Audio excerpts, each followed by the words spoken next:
novamente aqui no canal e hoje trazendo aí não uma novidade, mas algo que um livro, uma obra espetacular. Não esqueçam de dar o seu like e apertar o seu sininho, se inscreva aí no canal, ajuda a gente aí a trazer alguma informação. Vamos lembrar que é o que eu falo sempre, o conhecimento é algo que ninguém tira de você. O conhecimento é o alimento da alma, né? Precisamos dele. Ainda mais nesses momentos agora da vida, atuais, a gente precisa de muita compreensão e muito entendimento em relação a tudo. Hoje eu vou trazer uma obra que é conhecida para alguns e para mim eu tenho é um dos meus autores prediletos, Umberto Eco, e eu estou trazendo O Nome da Rosa. O meu está já bem usado, porque eu já li algumas vezes, porque é um livro que eu sou, assim, apaixonado. Como eu tenho filme aqui também, né, de décadas atrás, dos anos 80, uma produção com Sean Connery, fazendo o papel principal. Temos o que falar, porque é sensacional. Vamos lembrar que Umberto Eco, intelectual, medievalista, especialista em semiótica, dispensa, né, classificações. Escreveu esta obra antemporal, né? Então é um escritor italiano, uma obra assim medievalista, o mais importante. É uma história que vai ocorrer no século XIV, 1327, se eu não me engano, mais ou menos, e vai ocorrer no norte da Itália, num monastério, num mosteiro, onde os padres beneditinos vão receber os franciscanos, né, que é o principal, é o nosso William de Bakersfield, junto com seu discípulo, o Addison, e juntos vão entrar numa história de detetive, porque vai acontecer, né, assassinatos. O primeiro assassinato, são 7 assassinatos que ocorrem em 7 dias. E nós vamos ver uma trama que é um romance policial espetacular, que nos leva, nos transporta, né, para esse tempo, nos transporta para esse período, com detalhes, com uma riqueza que só mesmo poderia vir de Umberto Eco. E por que eu estou falando desse livro, do qual tem muitas pessoas que já falaram e etc. Vamos lembrar que faz 40 anos desse best-seller, né? Na primeira filmagem cinematográfica, com Sean Connery e Christian Slater, nós vamos ver os papéis principais. E o Guilherme, né, interpretado por Sean Connery, e o Addison pelo Christian. E vamos ver uma obra cinematográfica. Agora, 40 anos depois, o best-seller se transforma numa minissérie. E está no ar a primeira temporada, do qual a gente não pode... Quem se interessa por este enredo, por esse tema, é imperdível, né? Depois de ser solicitado, após a morte de Umberto Eco, em 2016, por seu filho, a autorização para que fosse filmada na Itália essa nova série, que não modifica nada da história, porém traz uma riqueza de visualização de imagens, de fotografia, é imperdível. Nessa nova série, John Turturro faz o papel do nosso Guilherme de Baskerville e Damian Hardourg no papel do Addison de Belk, o discípulo de Guilherme. Chamado pelo abade, né, a história, para ir ao mosteiro, esses canos chegam para a elaboração de um conclave.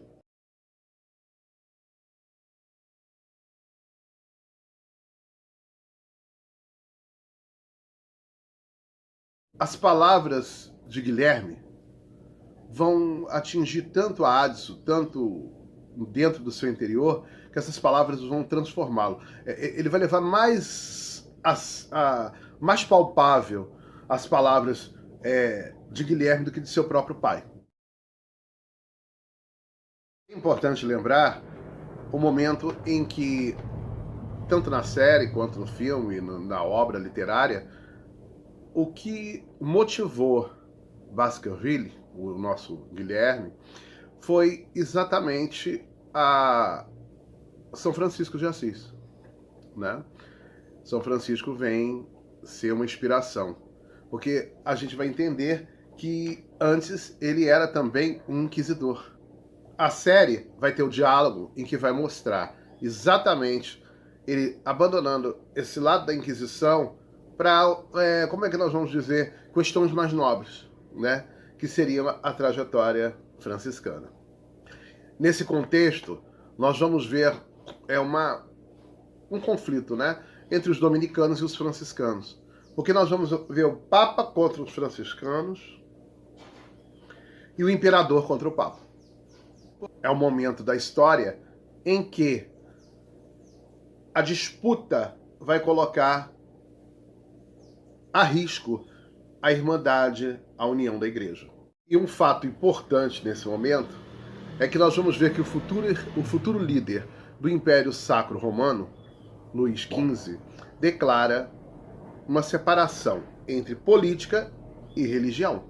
Ele quer haver essa separação. O Papa francês, né, ele se considera o enviado de Deus nesse momento, né? Então, ele, como se considera um enviado por Deus, um escolhido, né, o Messias, o que vai acontecer? Ele vai querer ser absolutista. Ele vai querer uma autoridade absoluta sobre o povo, sobre o governo.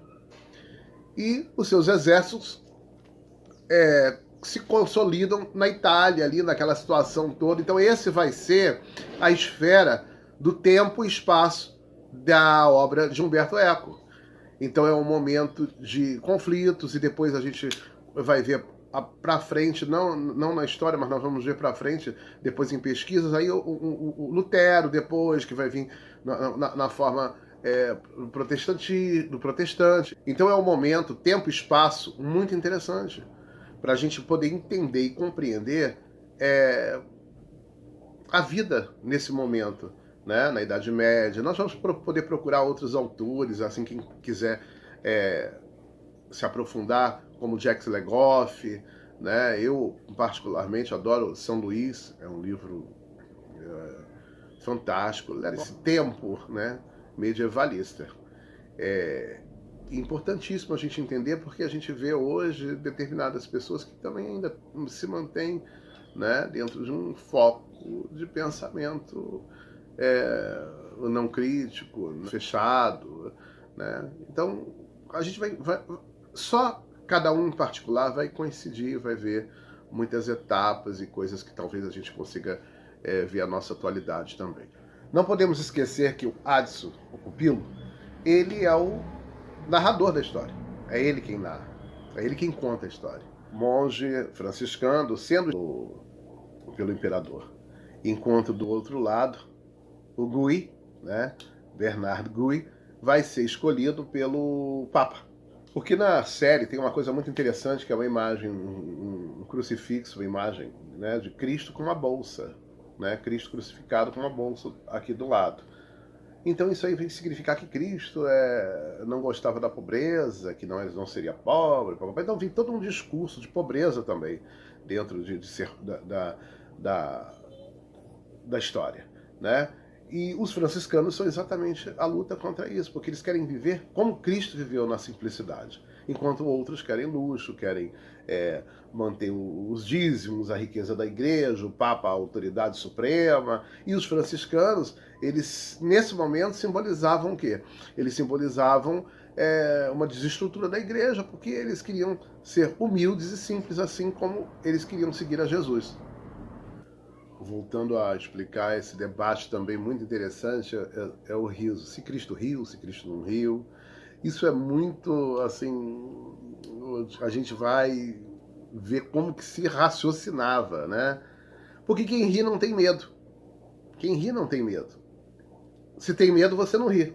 Você é sério. Então, olha aí, tudo é um domínio, né? Então, esses monges são homens que vivem dos livros, para os livros e com os livros, né?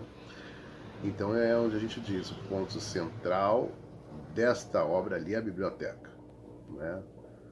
A biblioteca enigmática. Enigmática contendo apócrifos, Aristóteles, poetas africanistas, né? Africanos, que dizem que eram enigmas espirituosos, né? E muitas outras obras ditas proibidas, né? Vamos ver um momento em que esse período, a Inquisição, o sexo é pecado. Resumindo, era um momento de trevas, né? Como a gente sabe na Idade Média. Para investigar os assassinatos, crimes que ocorrem nesta abadia. De um caso isolado, vai se iniciar uma sequência. Aí nós vamos ver os conflitos entre as ordens dos beneditinos e da ordem dos franciscanos. As ordens eram recém-criadas nessa Europa medievalista. A obra nos apresenta uma disputa entre o Papa, o Imperador, momentos da época. Esse livro até hoje ele é muito presente porque nos mostra os riscos do fundamentalismo, do fanatismo, né? O perigo que isso pode gerar, né, a uma sociedade. Livro que tem que ser lido com muita calma, cautela, pesquisa, porque nós vamos ver um discernimento crítico que tem que ser feito. É um livro que vai nos mostrar, eu vejo como a priori deste livro a biblioteca, né? Inclusive é uma homenagem aos bibliotecários, né? E nós vamos ver essa biblioteca que é o labirinto, que é o esconderijo dos livros proibidos, apócrifos, Aristóteles, e vamos ver tudo isso fechado, trancado, onde apenas poucos abades têm acesso a esta biblioteca, né? Então é o conhecimento fechado, é o medo de mostrar o conhecimento, né? O conhecimento significa sabedoria, né? E isso infringe aqueles que querem o autoritarismo, né? Que querem o domínio, né? Então o conhecimento estava fechado. É um cenário fantástico de copistas que escreviam à luz de velas, desenhistas. Vamos lembrar que não existia imprensa, então tudo era copiado, né? Tudo tinha que ser copiado. Isso é uma riqueza nesse filme. Vamos observar um mosteiro preso, arraigado nos seus tabus, no seu místico, nas suas superstições, inclusive pelas figuras que vamos ver dos abades, né? Figuras assim de pessoas desleixadas, né?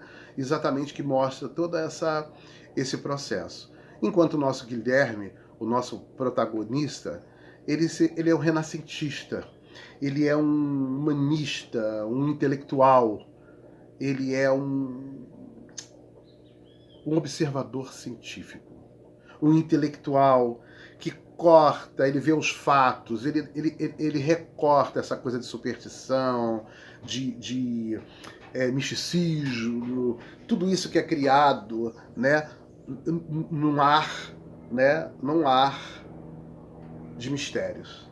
E ele vai ver a realidade. Então aí o nosso Guilherme vem a desvendar todo esse processo através da sua observação científica, da sua intelectualidade, usando a razão. uma crítica ao falso moralismo, à decadência da Idade Média, debate religioso, e é muito interessante. É um livro que tem que ser lido, muitas partes em latim, inclusive o meu aqui. Tem uma coisa muito interessante, o meu é uma edição muito antiga da Record. Tem uma coisa bem interessante que ele nos leva aqui, ó, não sei se eu vou tentar me aproximar, onde ele leva um mapa do mosteiro, né? Um mapa, como que era a circulação dentro do mosteiro. E se torna, tá tudo marcado no meu livro, e se torna muito, extremamente interessante, onde a gente vai ter esse conhecimento aí. É um livro imperdível, imperdível, e a série está fantástica. Eu venho aqui para trazer essa dica, né? Vamos dizer a dica. Não deixem de assistir a série para quem realmente se interessa, e nós vamos observar a importância de hoje, do que eu falo em todos os vídeos sempre, a necessidade do conhecimento, da iluminação, exatamente para que nós não estejamos, né, escravos de sistemas, de formas que tentam nos podar o conhecimento. Também na minha edição nós vamos encontrar muitas expressões do latim. E se torna-se um pouco... Tem algumas pessoas que leem, passam por essa parte, mas sempre hoje, né, a gente pode até tentar uma pesquisa, encontrar alguma coisa, né? Porque algumas referências são muito importantes a gente tentar desvendar alguma coisa, interpretar, porque ela te dá uma abordagem assim mais ampla da história. Mas vamos entender que é uma obra que você se transporta, né? Há 40 anos ainda continua ainda sendo um destaque. Apesar que nós temos que lembrar que o filme, o antigo filme com Sean Connery, ele ainda tem 74% de aprovação, né, dos espectadores, sendo que a série ela tem 57%. Então o filme ainda com Sean Connery continua ainda no auge. Mas a série é muito boa, muito interessante e nos traz essa abordagem histórica muito fascinante. O William é uma figura importantíssima, porque é um personagem que é contra o absolutismo, contra as pessoas que têm receio de conhecimento, contra o fanatismo castrador. Então ele é assim, né, um personagem chave e que permanece na nossa temporalidade. Porque em qualquer tipo de ditadura ou governo de demagogia e etc., os primeiros a sofrer são os intelectuais, né? Os poetas, os escritores, né? Aqueles que são, vamos dizer assim, proibidos de questionar, de pensar, de falar, de ter um pensamento crítico.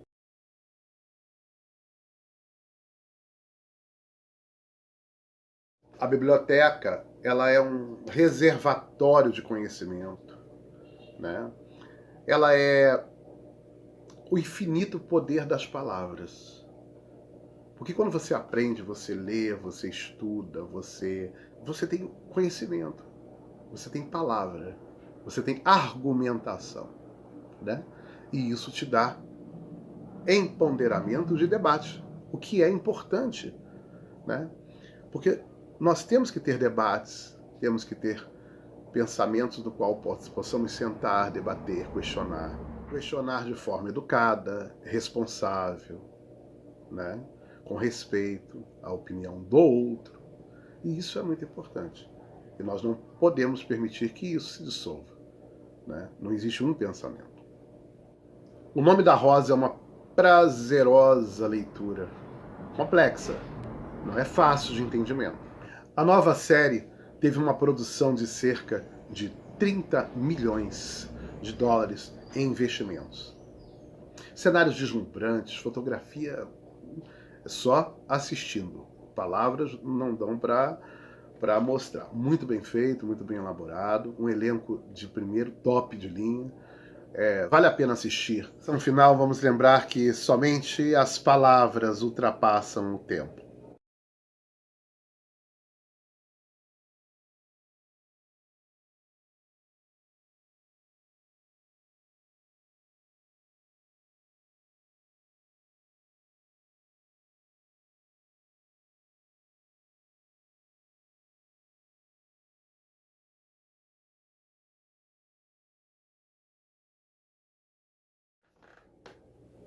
E vai ficar aqui os outros 2 vídeos do canal para que vocês possam assistir.